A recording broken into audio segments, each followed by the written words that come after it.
we'll have a bit of a chat about them, but that'll come at the end of each topic. So it'll be great if you kind of hold your questions for the end of each topic. And I guess the three main sections that we're covering today is on file management, matter management, and there's a bit of a third topic, but that's more soft skills around people management in law firms. And I think with the questions, it'll be great if once we leave a bit of time, if you either leave it in, either type it in chat or unmute yourself and speak, whatever you're comfortable with. We're happy to read out the questions afterwards. And I guess just wanted to kind of remind you guys that this advice is really based on our own experience again. So your particular firms, your particular partners might have different formats or styles, but what we found is there are common themes across all of our jurisdictions, across all of the experiences that we have as junior lawyers. So, to the extent that you're being taught differently, follow them, because that's their system. But just keep in mind that, if something that we say makes sense, you might want to propose it as an alternative and try it out yourself, see if you get better results, but don't try to create a new system straight away. Your job is really to try to make their lives a bit easier, to do it in each format. So I guess if that all makes sense to you, we might just drop in with a bit of a background for each of us. Daniel, do you want to go first? Yeah, sure. So hi, everyone. Some of you may know me, some may not, but my name's Daniel. I am a private equity lawyer. I'm based in Singapore right now. And I am actually starting a new role in 2 weeks, going in-house at UBS. But previously, I was working at a private practice offshore at Walker's doing investment funds and M&A. And prior to that, I was in Hong Kong. I worked 2 years there, in-house private equity firm. And then prior to that, I was in Canada where I qualified at Denton's, and then I practiced in the M&A group there. And little thing about me is that I am qualified in 3 jurisdictions, Canada, England and Wales, and the BVI. And I don't think you'll meet any other Asian person that is qualified in the BVI. So that's my little thing. Jason? So my name's Jason. I'm currently a construction lawyer. I've always operated out of Sydney, so not as international as Daniel.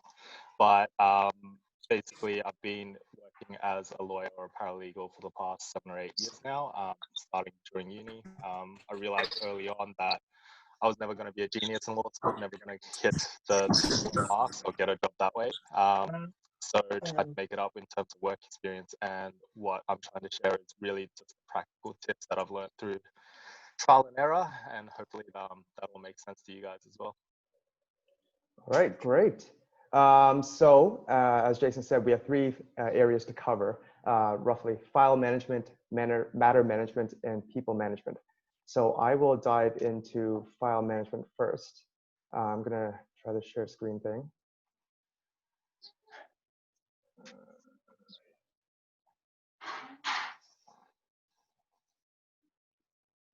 All right, do you guys see this? Yes, I can see it.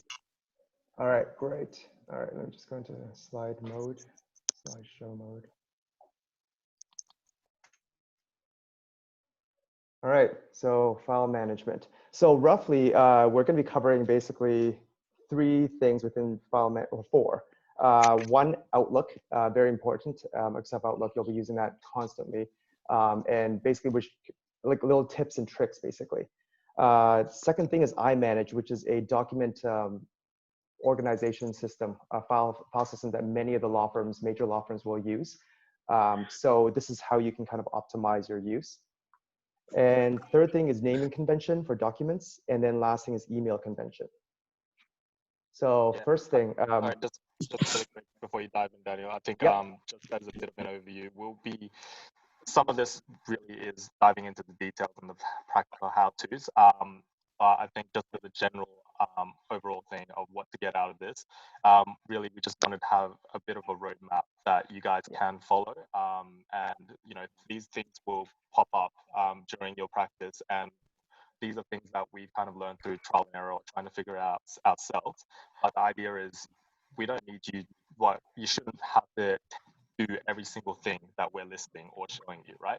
It's more about the concept of you only know you don't know what you don't know.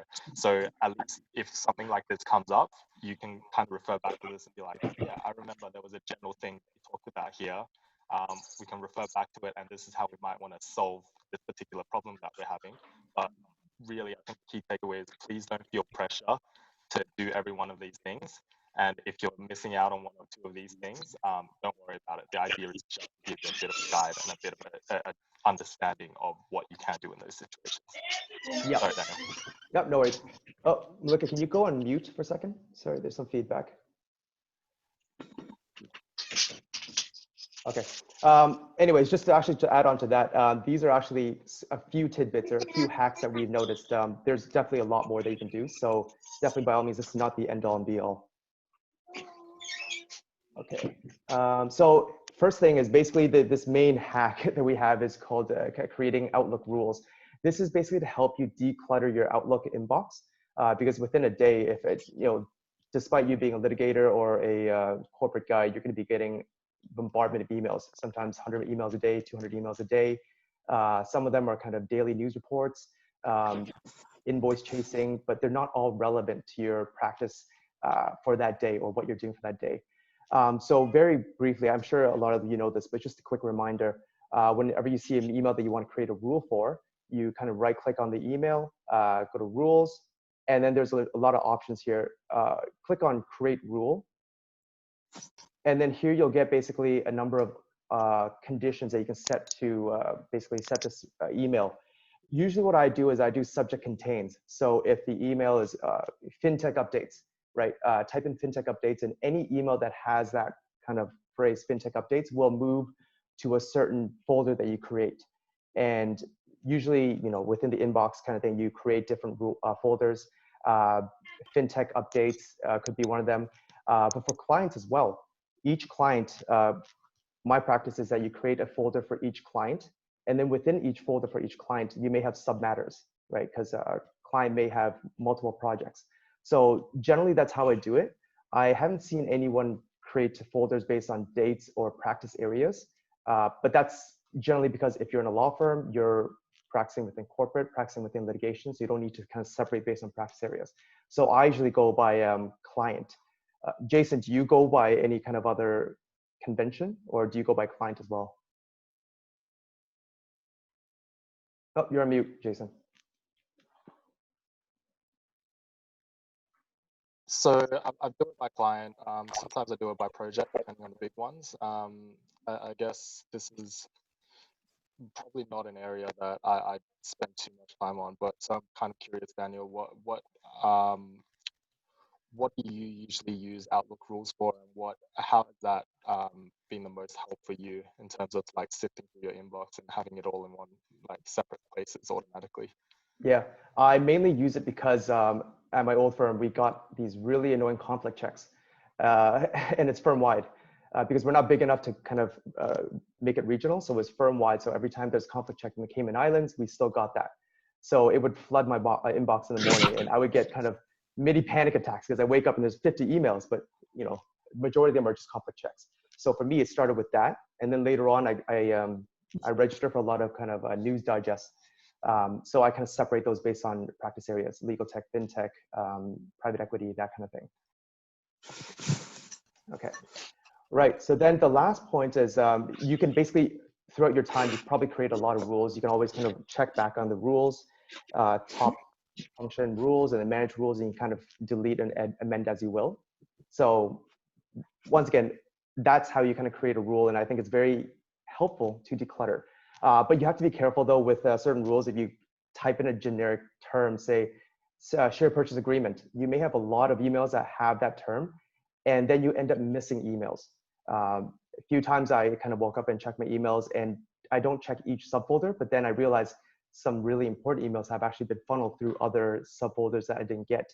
So that was one point that my partner kind of brought up to me, that rules are fine, but you need to be careful about the search terms that you're using. So the second area that you should really focus on is iManage. And as I said, this is one of the document organization kind of programs, but there are many others. But I think this one is the one that many people use. And nowadays iManage is integrated into your Outlook. So above here, you see the Outlook inbox, you see all your emails, and then below it, they call it file site, and that's where all of it is. All the files linked, servers are kind of global, so you can access documents from North America, Asia, wherever. And basically what I do is for each client that I kind of name in the inbox, I right click and I link it to file site, especially the emails folder here. And why that's important is because after you've filed the emails into Outlook, if you don't link it, it doesn't automatically update into file site. So you run to the problem where a partner, doesn't look at this until the end of the week, and they're like, "Oh, Daniel, did they email you some of these documents?" And I'm like, "Oh yeah, I did, but you weren't CC'd." And they're like, "Okay, well, did you file it? I can search it if it's filed." And then if you say you didn't file it, then that becomes your issue. It's many times I've had that issue where I forgot to link the folder, and clients, partners were looking for it. Even legal assistants and paralegals were looking for it, and then it becomes you that's holding up the deal, right? You that's taking up the partner's time. So just make sure you link all client matters and to the right matter as well. And then, so here, this is how iManage kind of looks. Once again, when you're organizing your folder, it really depends on your firm style, like house style. Perhaps your partner or senior associate has a style of their own. So, the advice here is speak to them, see what the firm style is, and kind of follow that. You don't want to create a new format because you're the only one that will understand the format. And it's not helpful because as a junior, you're trying to be helpful to the partners and whatnot. If you don't adopt to their style, they won't know how to search for documents, right? But generally speaking, what I've seen in our files is that within documents, the section, they would break it down into 4 kind of categories. Due diligence, where due diligence is relevant and when you're doing that kind of work.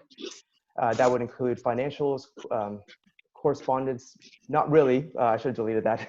Correspondence is up here where emails are, but agreements, minute book rezos, that kind of documents, that's relevant to your due diligence exercise. And then afterwards, you would have draft, execution, executed. Draft is where the majority of your documents will be. Execution is when it's in final form, in Word document or PDF. And then executed is obviously where it's been executed by all parties. That's where you can actually put in your signature pages as well, because sometimes they countersign only with a signature page. So you just make sure everything is in there so you can compile it later on. I've had instances where I've kind of left execution, executed kind of all mixed up and sent the wrong documents for filing. And then obviously partners come back saying, well, there's no signatures here, right? So that's a pretty sore spot. So just try to be careful where you kind of put your signature pages in. And then afterwards, matter administration. It'd be helpful if you kind of separate where your fee estimate is and where your invoices are. Because once again, if a partner kind of asks you on Friday, 5 p.m., Daniel, I need to see the fee estimates for so-and-so matter, and you end up digging your email, digging in correspondence to dig it out, it's not a good look for you. And they kind of expect that you can turn that relatively quickly because these are basic things, right? And with fee estimates, you may have multiple fee estimates. So you just need to be careful which ones you use. And that actually leads me to my other point about version control. So within file site, you can see here, there's multiple versions that you can do. So the first shareholders agreement you put in, second one that comes in, you add it into as a version 2. You wouldn't add it in as a new document. The reason because, one, it's confusing. If you have multiple shareholder agreements, you don't know which one you're actually working on. But number 2, when you run black lines, which is basically comparing documents, it's much easier. And often when you work with senior associates or partners, they'll say, the shareholders agreement that we received last Friday, compare it to our original. So last Friday we got in was version 5. Our original is version 1. For you, it's easy to manage in that sense that you can kind of click on version 1 and click on version 5 and do a compare. Sometimes, you get documents up to 15, 16, 20 versions, and it becomes harder to manage. So I think version control is really important when you're adding in new documents. But even more so, deleting documents. Please do not try to delete versions by yourself. If you try to pull in a version 5 and delete it yourself, you pull the entire document out and you delete the entire document. If you really want to delete one version, reach out to your IT, and the IT needs to do that themselves. But once again, horror story where I was working on this deal. It was a like month-long deal. We were about to revert back on an SPA on a Friday night. And I told my assistant, hey, the version 13 is not right. Just kind of delete that, assuming that she would email IT to delete it and then kind of redo the black lines. She pulled the entire document in. And then an hour before we're submitting in, I told her to print it out. She's like, oh, Daniel, it's not there. I'm like, what do you mean it's not there? She's like, well, I deleted it like you said, but it's not there. And I said delete the version. I didn't say delete the document. So basically, all in all, we had to call IT in Hong Kong, and it was a whole mess. But please don't delete versions by yourself. That's the tip there. And I think what's really helpful with version control is when you're actually changing new versions or saving a document as a new version, there's a box that comes up in the save matter area, right? So let's say you're saving version 2. When you save it, you write in that comment box where you save it, v2 amending to reflect comments on meeting, blah, blah, blah, right? So that once you have 15 versions and they say, well, what happened during that meeting? Why did we change this? You can go back to it. You can say, look, this is version 3. This is what I did to change for that meeting. And these are the changes that I've made. It's just way easier to keep track of as the deal or as the case progresses. So that's always really helpful when you're actually saving new versions on top of new versions. Yep. And actually on Jason's point, the next slide is going to be about naming convention. So that's where you can kind of make it easier for yourself as well. I'll jump into that later. But one final point about iManage is because, on a random deal, you may be getting multiple documents in a day. So it's really important to actually work with your legal secretary and CC them on every email that goes in and out, because they're able to kind of auto save for you. Now that's, in the beginning, try to save your documents yourself and learn the ropes, but afterwards, work with your legal secretary, have them save documents for you. They're going to understand how to up version much easier than you. It's just much easier for you to kind of manage your day-to-day if you kind of work with your legal secretary in that sense. And a bonus tip is actually if when you're getting fee estimates, sending the fee estimates and invoices, if they're able to help you track that. Because once again, some partners will ask you, like, Daniel, you sent a fee estimate 2 weeks ago, where are we on that? Sometimes you forget that you actually sent a fee estimate. So it's good to actually keep track, and as much as you want to keep track, you won't have time. So work with the legal secretary. That's a really big point. And like Jason was saying, file naming convention. So each firm will have your own house style, but generally speaking, I've seen basically you name it as your document name, the intended action, if relevant, and then an example. So like resolutions, company or project name, if it's relevant, and then who last commented, stage of the document, and date. So say for instance, director resolution, approval of ESOP, and then the project name, Project Tesla. And then that was our draft, Musk LLP draft, June 10th, 2020, right? That way we know that whatever project it is, what this resolution is trying to do, and when we sent it out. And then same thing on the bottom as well, when you receive a document, you can put the law firm there, and it's a draft received on whatever date. Jason, do you have anything to add there?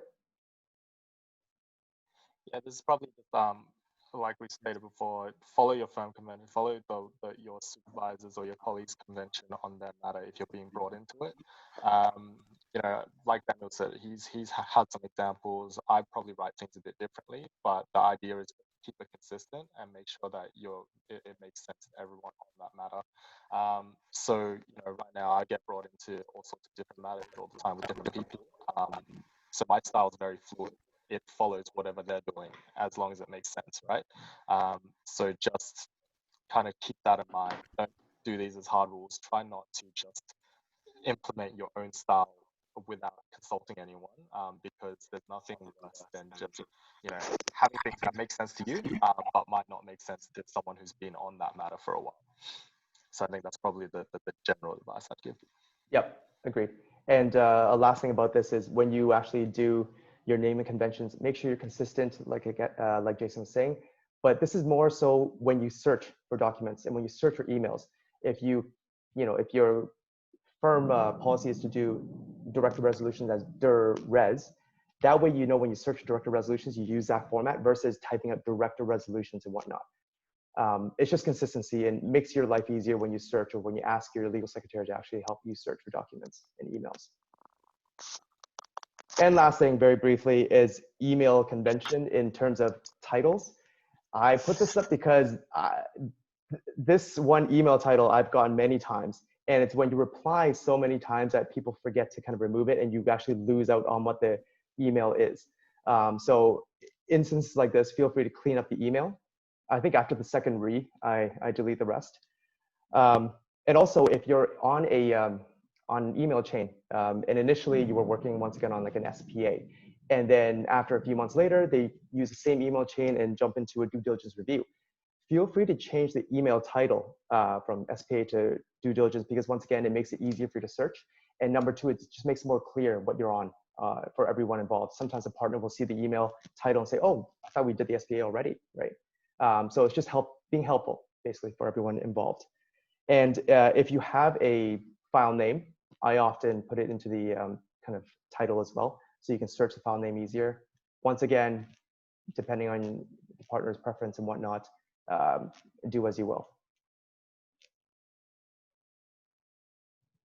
All right, Jason, off to you.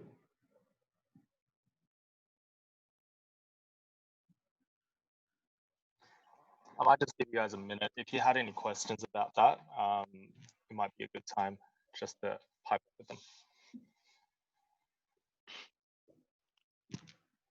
So far, I don't have any questions myself. I'm still new in this, and I just thought that this was going to be helpful to me, because currently I've just received an offer for a tech startup role. I was actually telling Daniel about that, so I figured that this might be useful to me because I don't really have anyone to help me with these things. Thank you. All right, it's good to hear. Question for Daniel. Yep, go ahead. So, like, it's very clear that you would be working on many cases, many clients at the same time, many tasks, many deadlines. So how do you keep track? Like, what tool do you use to keep track of your tasks, of your deadlines, of, because at the end of the day, if you forget something, you forget that you sent something, it could really affect your client or affect your partner's reputation. So what is the tool, I guess, that helps keep you on track and, just on top of everything? Yeah, no, fantastic question. And actually, that is Jason's next part about matter management. So, yeah. Very relevant. We'll just leave it for Jason then. All right, last call. Any more questions on this kind of file management, Outlook, iManage? I think with iManage, you're gonna have to do it yourself and kind of understand the process. It's hard to explain, but just if you come in as like a summer back scheme student or like a training contract and already know the program, I think it's just a bonus for you. What's the worst that can happen with the versions control in terms of like the IT working together, and like what's the worst that can happen, and can it be saved in a way with technology and stuff from your experience? Yeah, from my experience, every time we pull the document into delete, it's automatically deleted. There is no recovery. I think you need to pull out a server of some sort, but like there's no quick and fast rule. Like definitely not if your deal is kind of ongoing, right? I would just avoid that. One tip to do is actually when you can teach your secretary to, whenever they get emails in for clients, save all the documents and then email you a copy and a link to the document. So the link is so you can access it and amend right away. But number two, the copy is so in case the version is deleted, you have a backup version on file, right? That saved my ass many times. Jason, do you have any tips on that? No, I think that's probably a good point. And the saving a link, sending a link and a copy with every document that you send is probably one of the tips that I learned more recently. But that's definitely, like Daniel said, saved my ass a few times. Mostly because they ask, well, what were the changes from this document? And you say, well, I don't know, because you've already amended the link, so I can't figure that out anymore. So at least that's something you can do a compare with. But I think that the better point is, getting proper feedback. You can get a lot of feedback from the versions that you send to your supervisors or your partners, and they send on to the client. At least if you sent the copy with it, you can do a compare and see exactly what changes were made. And that way you get a lot of feedback on your work. You can go back to your partner and say, by the way, saw you changed this. Most of this makes sense to me, but can you please explain what this point was, why you made that? It's something that, you know, I think in law firms now, it's not so much giving you a series of seminars and then learning how to do the job that way. It's through doing the job, and sometimes they're not as proactive in giving you that sort of feedback up front. So at least this is a real good way to pick up the technical skills as well and take responsibility for your own learning, or take more control of your own learning. Great. All right. That helps. Very helpful. So I think we'll jump into matter management. And I guess I know file management, matter management, they're not really like the sexy topics. But I think just to contextualize it, right? So in law school, and maybe for the first few years of our career, the focus is really on learning the technical skills and how to actually create a product that is sent off to the client, right? Whether it's proper research memo, proper advice, blah, blah, blah. That's the focus, and that's what we're developing. But you hear this a lot in law school as well, that, you know, it's about business of law. And a lot of that is not just about creating the product. It's about managing expectations. It's about proper reporting. And it's about, you know, keeping tasks on deck, keeping people assigned to things, making sure the deal moves on, being proactive about that sort of thing, right? Because that's really where the business side and those skills come into use. So I guess with these sorts of topics, that's the context that we want to put you guys in. We want to make sure that you are nailing the business side of law. And I guess with matter management, a lot of that is just thinking about, you know, if you were receiving a product that you've paid for, right? What would you want to or expect from the supplier? It wouldn't just be, you know, you pay your money and then they don't give you updates on the time. They don't give you updates on if the cost is more. They don't give you, you know, proper progress reports, that sort of thing. It's really about nailing all those other things to make sure that you're giving a proper client experience and you're giving a proper, you're leaving a good impression for the people you're working with, right? So I guess if we dive into matter management, that's the sort of context that I'm working with, where you just want to make sure that you're delivering the right product at the right time for the right people. So a first step for this sort of stuff is, let's set up the calendar. Sorry, mate, do you mind going on mute for a sec? Or Daniel, can you manually mute? Yes. Cool. So with matter management, the first thing is, you know, if you're tracking the progress of a deal or a case, if there's important deadlines coming up, set a calendar reminder, either for yourself or for your team as well, if you raise that and they're open to it. You know, so the important deadlines that I'd be thinking about is times for submitting evidence, key bid submission dates if you're doing front end, but also things like absence dates. So, you know, if you're going on study leave or you're going on annual leave, it's good to say, by the way, I'm going on annual leave for 2 weeks at this time. I'm just going to block that out in your calendar so you know that as well. That's really just good for team communication, teamwork. And I guess the calendar reminders, they kind of get underestimated until you really need it. So I think that the most vivid example that comes to mind is we were working on a litigation case back in the day where there was a guillotine order, so essentially a cutoff date for submitting evidence. And after that date, you can't submit any more evidence, and if you don't submit anything, your case is essentially dead, right? So that's a really hard date, but just having the calendar reminder pop up like a day or two before, amongst all the other tasks that we're doing, we were able to say, oh crap, that's due on this date. We can get working on it. It's a timely reminder for something that was set way back in the day. So don't underestimate calendar reminders for the important stuff, and feel free to shoot them off for your team as well if if they're open to it. I guess the next point that I wanted to raise is as a junior lawyer, you kind of underestimate how much of a role you can have in matter management. But I think the main area that you can contribute is being the master of meetings. So what does that actually mean? Well, there's a few areas where you can help, but I think the main parts are, firstly, you're in control of the meeting prep, right?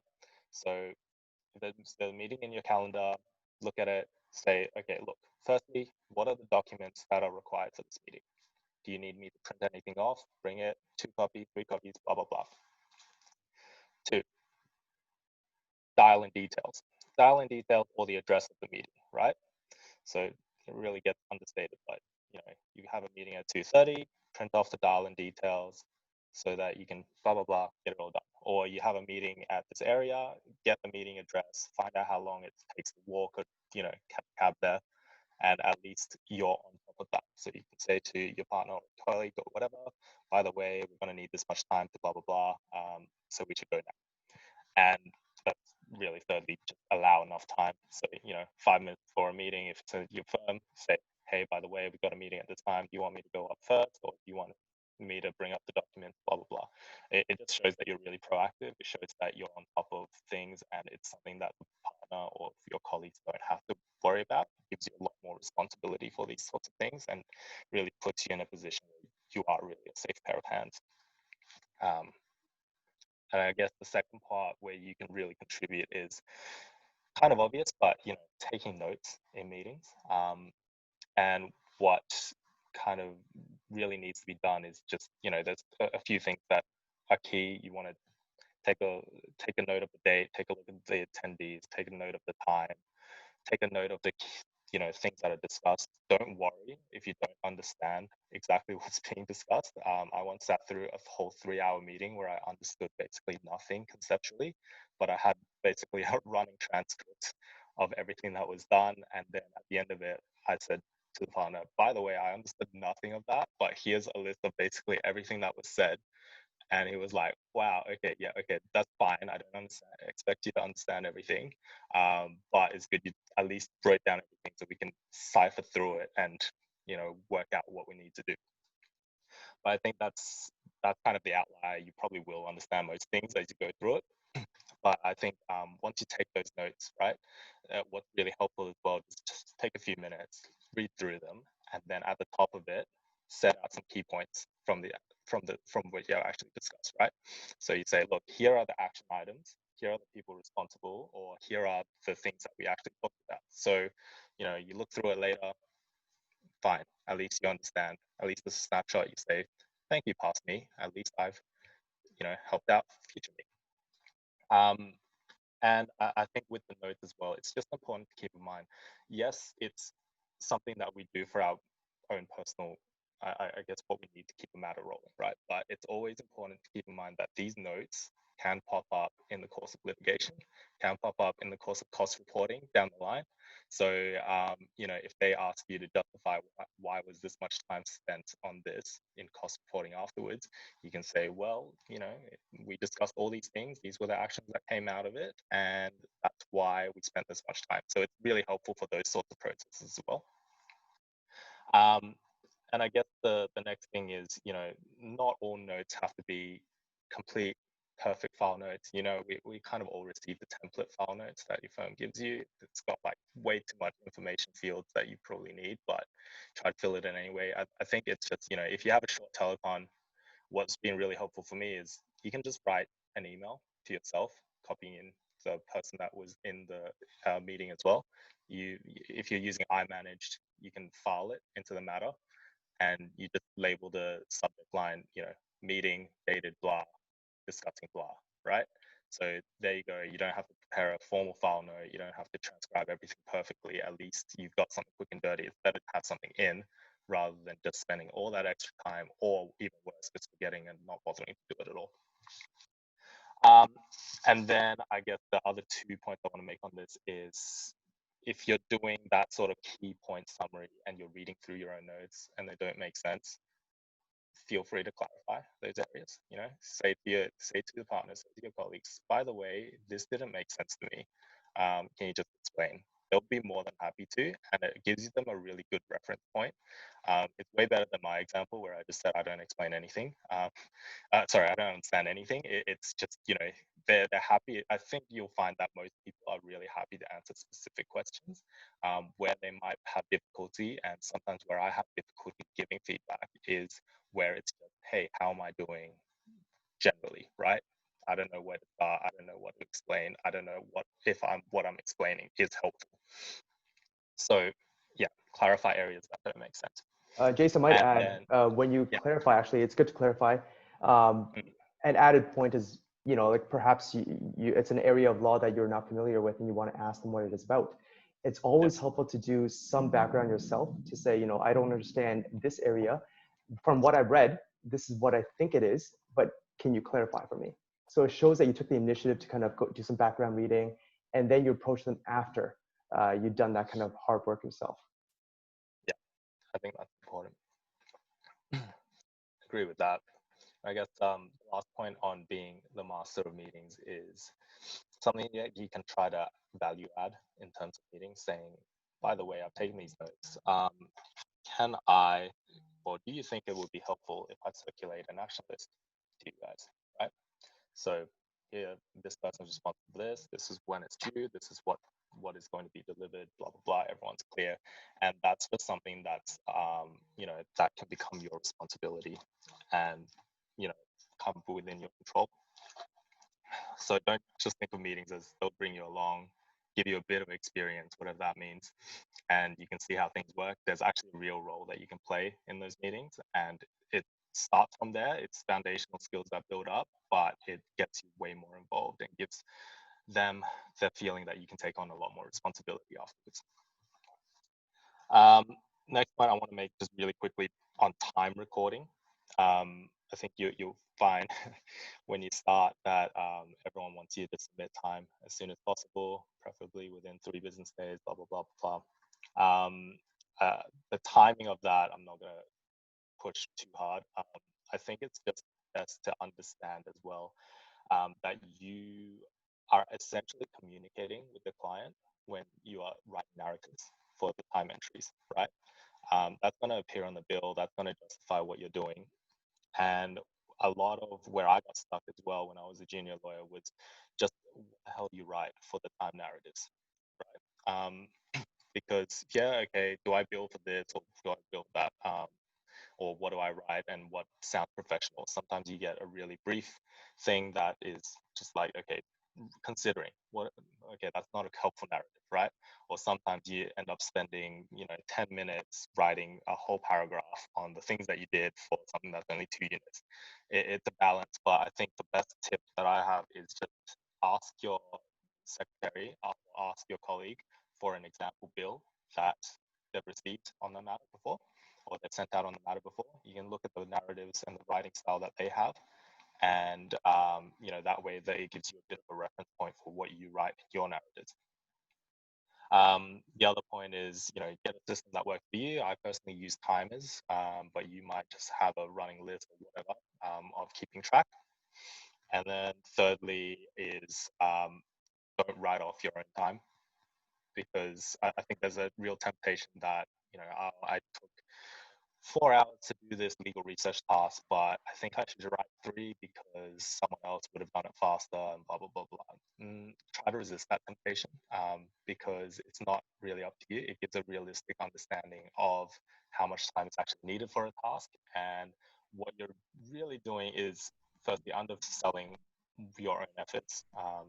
And then secondly, giving people an unrealistic expectation of how much time or how much money they should bill for any particular task, right? So try to resist that temptation. If you really feel like you should, try to raise it beforehand, but really just understand that you shouldn't be writing off your own time. There will be business reasons for the partners writing off your time or their own time or whatever, but that's not on you. Jason, and yeah. I might add the point about narratives and being clear about what you're doing and what you're saying. Yes. I mean, if you're working in New York for like Kravitz or something, you can say services rendered and that covers it, right? But we don't. Yeah. But it's more so important because when you're working with a client, say on a deal, there may be various areas of the deal. So say that there's corporate due diligence side, then there's the acquisition side, then there's the data protection side, right? So you may be working 3 work streams within one deal. So sometimes the partners will say, well, we want to bill for the data protection part, but not the acquisition yet because it's not done. So how do you do that? You look at the narratives, right? So if you don't lay out the fact that you're doing data protection work, you won't know that's what you bill, right? So another thing is, if you're coming into the deal knowing that you have 3 work streams, come up with a guide for yourself. Label A as due diligence, B as acquisition, C as data protection. So when you type narrative, type in C dash review privacy notice, blah, blah, blah, blah. So then later on you can highlight, okay, all the C's, or you can tell your legal secretary, highlight all the C's and generate a new bill for me, right? Just makes it easier for you and for the partner, basically. Yeah, and I think just really quickly, this ties into the cost reporting point as well. In the unlikely events that a client disputes a bill, they look at the cost narratives. So it helps to actually have proper narratives that make sense, especially in the very unlikely but uncomfortable case of someone saying, why did you spend this much time or money and charge me this much money for doing this? Well, it's because of X, Y, Z, as detailed in the narratives. And just on that point as well, it's helpful to keep a record of fee estimates, and also just review bills to track against the estimate if you can. So let's say I'm drafting a contract where we've said to the client, it's going to be a fixed fee of $5,000. I spent this much time on it, partner spent this much time on it. I think there's still this much work to do. I've kind of done a rough calculation in my head. We're getting pretty close to that estimate. By the way, partner, just letting you know, we're kind of getting close to that. Do you think we should do something about it? Or do you think we should revise the bill or, propose a solution? But again, if you're kind of keeping track and you kind of understand how much time and how much money that you can actually bill for a particular thing, that's also part of the business skills that comes with being a lawyer. So, and then just the very final point on this topic is just if there's software, it is software available, like the question that Ahmed asked earlier. The ones that Daniel and I both use is Trello. It's a really good project management tool. You basically set it as, your to-do tasks, doing tasks, done tasks, move it around, whatever slots you have. Really intuitive. Won't go into detail. Some other alternatives. So that's more like a based approach. Some more text-based software is Asana, also free. That's depending on what you like, same sort of approach. I've heard good things about Monday.com, but I haven't personally tried it, mostly because I'm cheap and it's not free. But go for it as well. It's an option. So the last thing, sorry, just skipping the question time right now, but just the last thing about people management, which we've kind of pointed out right now, which Daniel's kind of alluded to, working with your secretary is probably the main thing. So, we come at this from a bit of a different approach. So Daniel's had more of the Asian and whatever countries. I've only had Australia, right, where we have a bit more of a lax culture where we maybe don't work with the secretary as much, or they don't help us file the documents or get CC'd into email, blah, blah, blah. That's just literally just a stylistic thing across the firms. I think it would be helpful just, when you're working with the secretary, at least just understand that, they're someone who probably has years of experience doing what they do, supporting a legal team. So you want to just come in and join part of that team rather than think of yourself as someone ordering someone around. Really dangerous to think of someone ordering a secretary around when you're starting. So just get an understanding of how you fit in as well. Say, look, I just want to get an idea of the tasks that you've been helping everyone with, and also how I can help you with doing those tasks, what makes it easier for you to work, and kind of explore how that relationship might work for you, and the sorts of things that they can help out with. The best case, like Daniel was mentioning, is you have someone who's a second pair of eyes for everything that's coming in and out, who can double check the things that that help you manage documents being filed, help you with email coming in, saving attachments, following up with the matters that require your attention. That's probably ideal. It depends on your team structure, especially if, you know, in Australian law firms, at least from my experience, you know, you have one secretary with two partners and a few other people, so they might not be able to have that capacity to do all those things for you. But, you know, obviously in leaner teams where it's a partner, a secretary, you, and maybe one other person, maybe they have the capacity to do that. So really just explore it, get comfortable with it, be flexible, and try to help them as much as they're helping you. The other part is, you know, partner, senior associate, your more senior colleagues. Especially during COVID, and something that I was not doing as well as I should have, is just be really responsive to the emails. I know it kind of makes sense, like it makes intuitive sense, right? But let's say, you know, if I had a task come in, I would just be onto it, and, you know, in my head I'd be like, okay, sweet, I'm working on it, that's fine. On their end, they don't know what you're doing. So, you know, sending that acknowledgement saying, look, I've got this task that I'm doing, it'll take about an hour, then I can get started on your task. Then that's helpful. Or, you know, I can get started on it right away. Or, you know, I'm doing XYZ for these people. I don't think I can get to it today. I can get to it this time, but just wanted to check in with you, and I should reprioritize things. So being responsive to emails is super important, especially since we're working remotely most of the time now. Another thing, for senior associates, your senior colleagues, partners, it's good to pop in at the end of the day just to debrief about the things that you've done and the things that they might still need you to do. Really, you know, 4 p.m. or something, go around, do a checkup. Hey, by the way, you know, just wanted to see if you needed any more help for today. Most of the time they'll say no, but it's super appreciated when, oh, by the way, I got swamped, so really sorry to keep you back, but, you know, really need help on this. You won't know until you ask, and it really leads. As someone who's been on the giving and receiving side of it, more like it's really helpful to just know that someone might be able to help you out. And then the last thing is something that I kind of struggle with as a concept of the advice that floats around is, you know, find a mentor. I think the advice is, you know, we all know it'd be great to find a mentor. Definitely something that you should be doing in a law firm. A lot of the posts and content out there says that, but they kind of lack a way of saying, you know, how do you do that? I think it's don't like, you know, put it on a pedestal. It's pretty simple. You know, you've been working with someone for a while.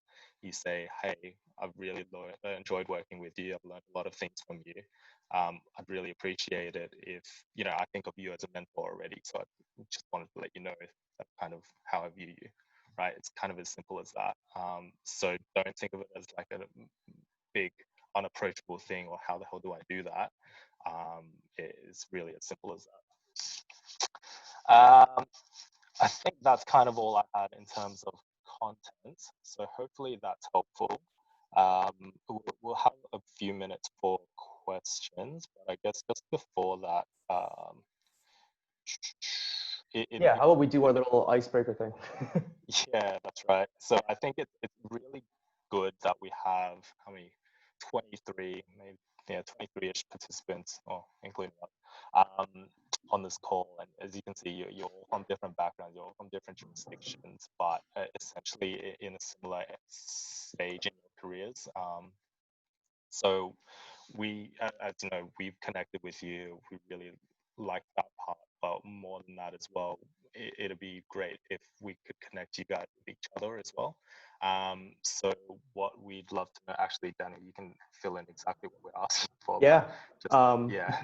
No, I saw this in another webinar. I thought it was kind of fun.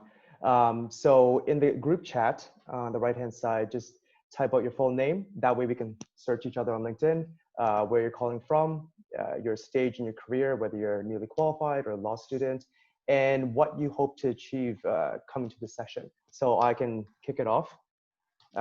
Daniel, Singapore, 5 PQE, and meeting new friends. That's my takeaway here, and I think I have. So if you can all do that as well, so you can kind of find each other, see where we're all at. And in the meantime, we'll open it up for some question and answers. So feel free to type the question in the group chat or just unmute and you can ask your question. I've got a quick question for like meeting, because obviously now a lot of the, and also like adding value as a trainee, a lot of the meeting are now sort of virtual and like video conferencing. How would you suggest, or is there a challenge or change as a trainee's role due to like meetings being online, and possibly, yeah, would that be a challenge of adding value still? Yeah, I think it kind of comes to the same point in terms of meeting prep, having all of those documents. You know, it's just virtual now, right? So instead of preparing hard copies, say, hey, by the way, what documents do you need to look at this meeting? Flick an email attaching all of it to the partners so they know. You know, making sure that the link address works if you're setting something up. What's really helpful is also making sure that your link has maybe a backup if you have the programming for it, right? So, you know, if your video conferencing doesn't work, at least here's a phone number that you can dial to get in. And I think just kind of tracking, just taking responsibility for that sort of area where you're saying, by the way, I'm going to send the meeting in. I can send the meeting invite. I can let people in from the lobby. Also that sort of thing. It's really taking those sorts of steps. Anything else, Daniel? Yeah, I mean, I think as a junior, you kind of realize that you're not actually a lawyer. From NQ all the way to 3PQE, you're a project manager. You're facilitating the deals, you're facilitating communications, meetings. So just be a good facilitator. So say, you know, even during COVID or post-COVID, we're gonna be doing a lot more Zoom meetings, right? So be the person that's sending the post-meeting summary, you know, type up a few kind of tidbits, tips and advice kind of thing, send it around. Even if you're not asked to do it anyways. So it's good for you because you can kind of summarize when you need to, but also it's good for everyone else to say, okay, so there is an actual product that you get out of this, right? Yeah. I think one of the greatest side effects of having more virtual meetings is, you know, when you're in a meeting and then, or if a partner says, by the way, what about this document, and you don't know about it, or you don't have it in front of you, or whatever, or they ask a question about it, you can just say, look, I'll take a look at that right now. And in the background, you open it up virtually, find the answer, and then say, oh, by the way, I looked at it in the background, here it is, rather than sprinting out of the room and trying to find it. So take advantage of that. It's just great. All right. Any other questions? I have a question. Oh, sorry, go ahead first. Thank you. I had a question for Jason. You went about additional skills that we should be picking up from meetings. I missed that bit because of the voice cut out. Do you mind repeating that bit, please? Yeah, additional skills for meetings. Sorry, I'm just trying to get to that right point. Was that about just what you learn in terms of like clarifying areas that don't make sense? Is that right? It was just after that, then you said that like it's not the only thing, it's that they're taking right. for a good day. And Probably just the offer to circulate action lists. So, you know, you already have a record of the meeting. You kind of have an idea of what deliverables need to come out or who's doing what. So just put that in you can put that in an email, say, from our meeting, here are the actions, 1, 2, 3, this person's responsible for this person's responsible for this is due during this time, blah, blah, blah. And at least, you know, you can say to your colleague, by the way, I've prepared this. Do you want me to circulate it? That's something that you can be responsible for as well. And like Daniel said, you know, a lot of the job is about being a legal project manager for the first few years. So it's really good to have those action lists and update and track the progress in those action lists. So you can say, by the way, this deliverable is slipping a few days behind now. Do you want to give an update or blah, blah, blah. So yeah, that's probably the biggest follow-up from meetings that you can do right now. Yep. got it. Thank you so much. Cool. All right, Linda?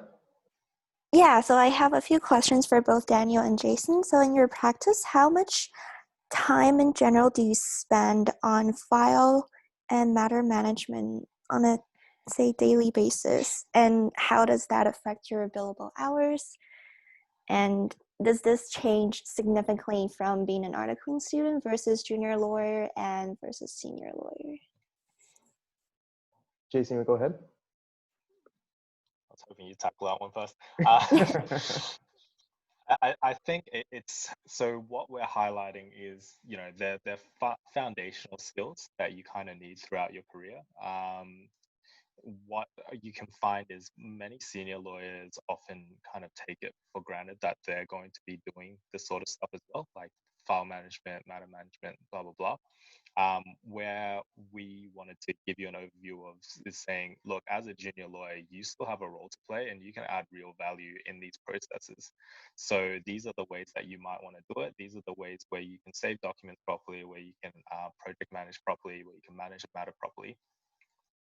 So take advantage of that while you can. The short answer is, look, you're always going to be doing this throughout your career. But at least this way you can get in a bit earlier and show that you're ahead of the curve, that you have more business skills than they might expect. And that, you know, I'm not sure about your firm's position on it in terms of whether you bill it or not, but I think it's kind of a natural byproduct of deliverables. Obviously, if you're just spending the day reorganizing folders, you don't really bill for it. But if you're properly saving documents, that comes in with how you're preparing the documents, right? It's just an ongoing thing. Instead of saving it a certain way that doesn't make sense, here's a way that you can save it that does make sense. Yeah, I agree on all those points. And I think it's a good habit to get into with, especially Outlook, is that in the daytime, in the morning, you spend, you know, say you start work at 9, you know, you should be working whenever, but like say you would start work at 9, you get in at 8 and you spend that time to kind of organize the emails that came overnight. So get ahead before the associates, the senior associates come in, because guaranteed they're gonna come in and say, oh, Daniel, where are we with that thing? You know, it was sent only last night, but they expect you to be on top of it. So spend that extra time at the beginning, organizing files, saving it if you need to, and then giving an update. Okay, we got 5 documents, we got to revert back by next week, blah, blah, blah. So that's helpful for the day. At the end of the day, I'm a firm believer that a clean inbox is a clean mind. So I don't understand how people have 3,000 emails unread in their inboxes. Some can operate, I can't operate like that. But I always try to clear it at the end of the day, to have 0 emails unread, basically. It just helps me start the next day fresh. Yeah, just a really quick point. Try not to stress about your billables when you're early on, because you are not in control of your workflow. Obviously, there are things that you can kind of do to help out, right? Where you ask for work if you don't have work, really simple things. But at the end of the day, they're not expecting you to bring in clients. They're not expecting you to generate business and create your own billables. You'll bill what the work is that you're getting, right? So don't stress about that. But if you're, I guarantee, like, I've never seen a situation where a senior person has said to me, wow, this law graduate or whatever is not billing enough. What they say to me sometimes would be, this file makes no sense. I can't find any of the documents that I need, right? So you're way more likely to get brought up on these sorts of points rather than spending that extra non-billable hour or whatever trying to fix things that, you know, don't make sense in the process. Hopefully that helps. Yes, thank you. All right, any other questions? Oh wait, I think Alexandra has one. Yeah, I just have a really quick one. Oh yeah, go ahead, Rosa. Yeah.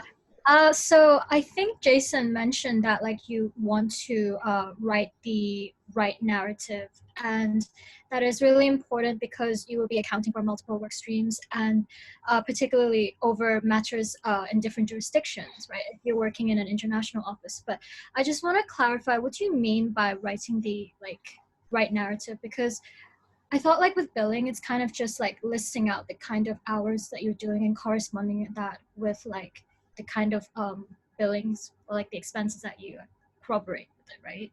So what do you mean by, so I guess, you know, the narratives that come with the time, it's kind of important. I think you'll appreciate it when you see a bad bill, especially if you're on the client side that's paying for it, right? So if you see, 2 hours, 3 hours, 4 hours, 3 hours, and all of them say amending contract, you're like, well, what is that? How am I getting value Yeah. for money?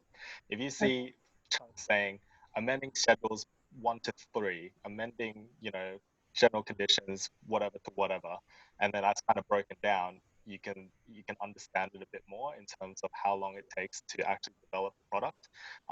So that's kind of what I mean by getting the right narratives in a way that makes sense, and put yourself in the shoes of the client paying for it, right? Yeah. What would piss you off if you read that on a bill, and try not to write that way? Okay. Got it. I would also add that usually when you're billing, you have multiple kind of timers going, and you can stop as you will, jumping back and forth. So when you're starting and stopping onto a new task, the same thing, I would type it in right away. I know some people leave the narratives till the end. I can't do that because I'm too busy sorting out my inbox. So I try to type my narratives right when I'm doing it. So if I'm drafting a resolution now, I'll type it in now, stop it. And then when I come back, I'm doing another thing. I type that thing in right away. It just makes it cleaner. Just to clarify, when you say you have multiple timers going on at once, do you sort of mean like a virtual timer, or do you actually have physical timer? So no, you don't have like a chicken egg kind of timer on your table. You have a virtual timer. So basically they'll have kind of like multiple matters going. You can kind of start and stop, and it'll link to your matter number.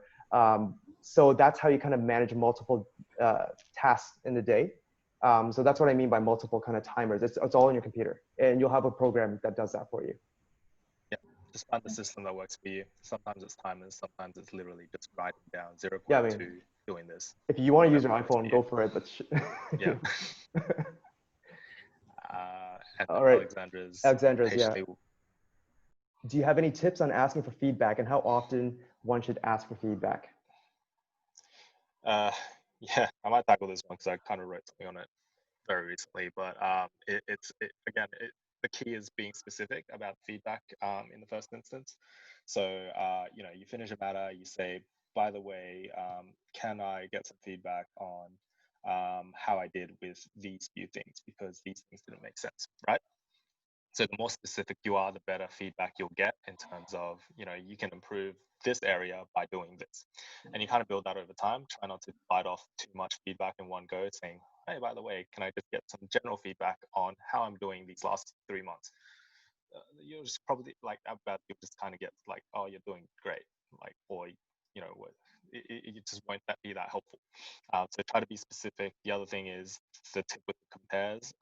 That way, just to build your own technical skill set, you can see exactly what they've changed. So kind of take that as feedback, and also clarify areas that make sense. And then the third thing is, don't be worried about. I think that there's one thing holding people back from giving proper feedback, which is concern of how people will take it, especially if people take it personally or whatever. I think to overcome that, you kind of just say, look, I think I'm not doing that well in this area, or I'm really struggling with this particular area. So I'd love to pick your brain about how you have done this, or how you might improve doing it, because I've tried it this way and it's kind of not working for me. So that way you're kind of showing that you're open, you understand where you're not doing that well, and also just a way to actually push that forward, and that creates a discussion between you and whoever you're asking feedback from, where they can say, oh, by the way, this person knows that they might not be doing that well on these certain things. So they're open to that sort of negative or constructive feedback. So they won't withhold it just because they might think you take it too personally, right? So I guess those are the 3 general areas I'd say. Yeah, I think I would add one thing is that even if you don't have specific thing that you want to ask for feedback about, you kind of just want general feedback. It's always helpful for me when I speak to a senior associate or partner to say, so how can I be more helpful to you? How can I help, but how can I be more helpful to you? And for them, they're like, oh, well, I mean, if you provide me with kind of summary notes, that'd be really nice, So it kind of like they kind of open up to provide you with essentially feedback when you didn't directly ask for feedback. So just asking if you can be helpful or be more helpful, I think is kind of an open-ended question that usually leads to feedback anyways.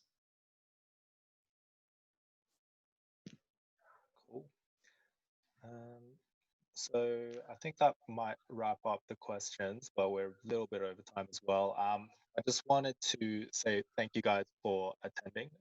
It's really nice to see people taking their own free time to attend something like this. It's, again, not the sexiest topic, but I think you can take away from it that, you know, you guys are proactively trying to get better at your careers.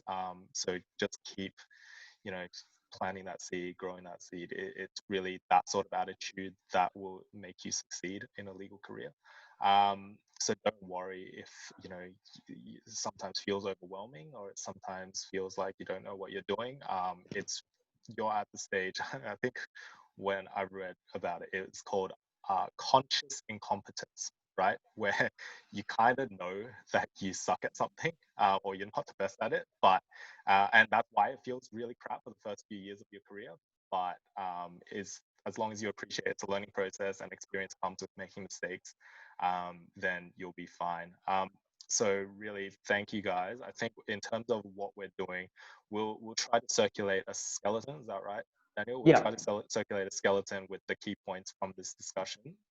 So at least you have a reference point of what was discussed. If you forget it later on, at least you can refer back. If you want to share it with whoever to provide tips or show that what you've learned, that's, you know, that's up to you, whatever you want to use it for. And then the other thing is Daniel had proper slides, which is great. So I think we'll be circulating those sorts of templates as well, because I know it's kind of hard to follow on a Zoom call, but at least, you know, if you've encountered the sort of scenario and then you can refer back to those sort of slides or the sort of structures that we've shown you, then it'll make more sense when you're actually doing it. Yeah. And the last thing is, it's really great to see some replies here for whoever has written a reply.